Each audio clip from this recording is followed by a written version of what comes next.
नमस्कार दोस्तों। आज हम बात करेंगे परीक्षा के रणनीति के बारे में। क्या कि कोई भी एग्ज़ाम का परीक्षा देने से पहले हमको रणनीति बनाना होता है कि उसमें क्या क्या ज़रूरी है और क्या क्या ज़रूरी नहीं है।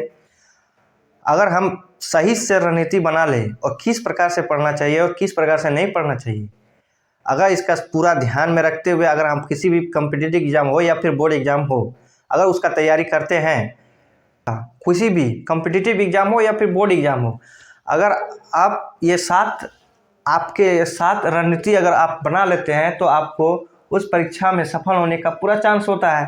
क्या रणनीति है?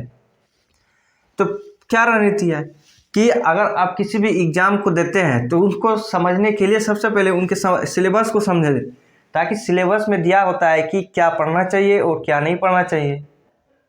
आपको तैयारी करने में बहुत ही मदद करता है। क्या? सिलेबस।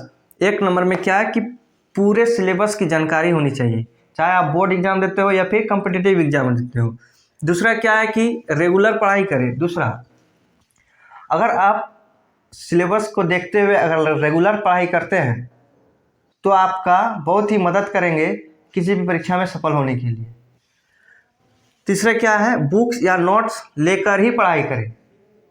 अगर आप किसी भी कॉम्पिटिटिव एग्ज़ाम हो या फिर बोर्ड एग्ज़ाम को तैयारी करते हैं तो क्या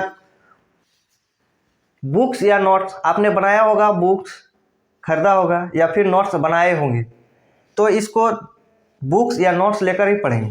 और चौथा क्या है कि चैप्टर वाइज पढ़ें। चैप्टर वाइज अगर हम चैप्टर वाइज पढ़ते हैं तो किस चैप्टर में कितना नंबर होता है, किस चैप्टर में क्या सवाल पूछा जाता है और किस चैप्टर में किस प्रकार का सवाल पूछा जाता है, इसको हम बहुत ही बारीकी से समझते हैं। और समझने के साथ साथ उसमें हमें तैयारी करने में मदद भी मिलता है।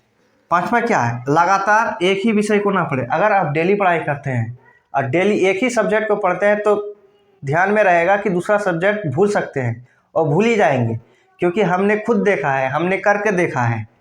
ठीक है।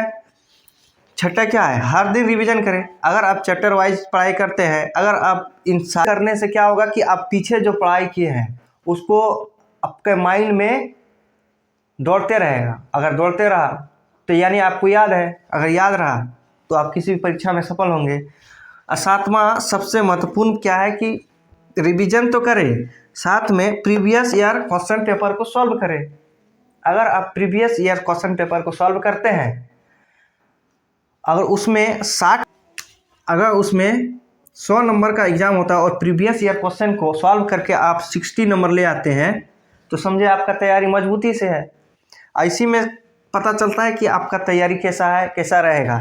सबसे महत्वपूर्ण क्या है? Previous year question. अगर इसको रेगुलर फ्लो करते हैं, अगर रेगुलर अपने परीक्षा में उपयोग करते हैं, तो आप गारंटी के साथ सफल होंगे और अच्छे से सफल होंगे।